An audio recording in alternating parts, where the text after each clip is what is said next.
छत्रपति शिवाजी महाराज के इतिहास को पढ़कर उनके जीवन में उन्होंने जिस प्रकार से व्यवहार किया है उसका आदर्श रखकर हम सब लोग कार्य करते हैं।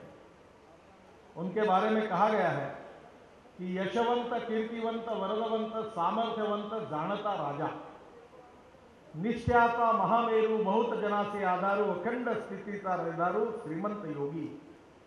वो छत्रपति शिवाजी महाराज भी रामदास स्वामी और तुकाराम महाराज के सामने शरण हुए और उन्होंने कहा था कि मेरे जीवन में जो कार्य मैं कर रहा हूं उससे भी आपका कार्य श्रेष्ठ है और इसलिए राज्य सत्ता पर धर्म सत्ता, संत, इनका हर समय अंकुश रहा, ये हमारा इतिहास है।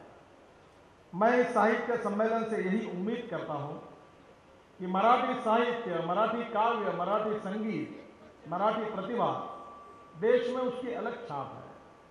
मैं आजकल महाराष्ट्र में कम रहता हूं पर दिल्ली में रहता हूं, पर जब भी समय मिलता है तो मराठी गीतों को सुनता हूं, मराठी संगीत को सुनता हूं, क्योंकि मराठी काव्य, मराठी संगीत, मराठी इतिहास, मराठी विरासत और मराठी मानुस एक अलग छाप पूरे देश में निश्चित रूप से महाराष्ट्र की है।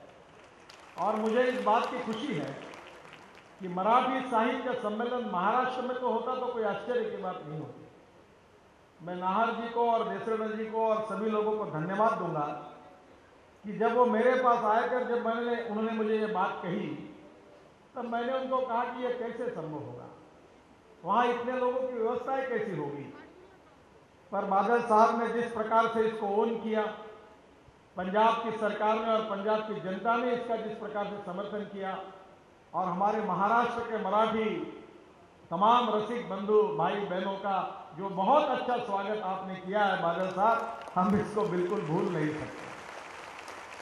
और यही देश की एकात्मता है, अलग भाषा, अलग वेश, फिर भी हमारा एक देश। मुझे लगता है दिस इज द स्पिरिट, यही स्पिरिट है। और साहित्य हर समय स्पिरिट को जगाता है।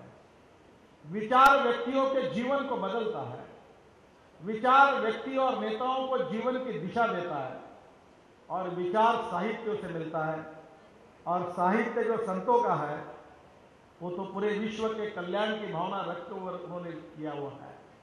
और मुझे लगता है कि ये साहित्य सम्मेलन ये कोई संकुचित विचारों से काम करने वाली संस्था नहीं है।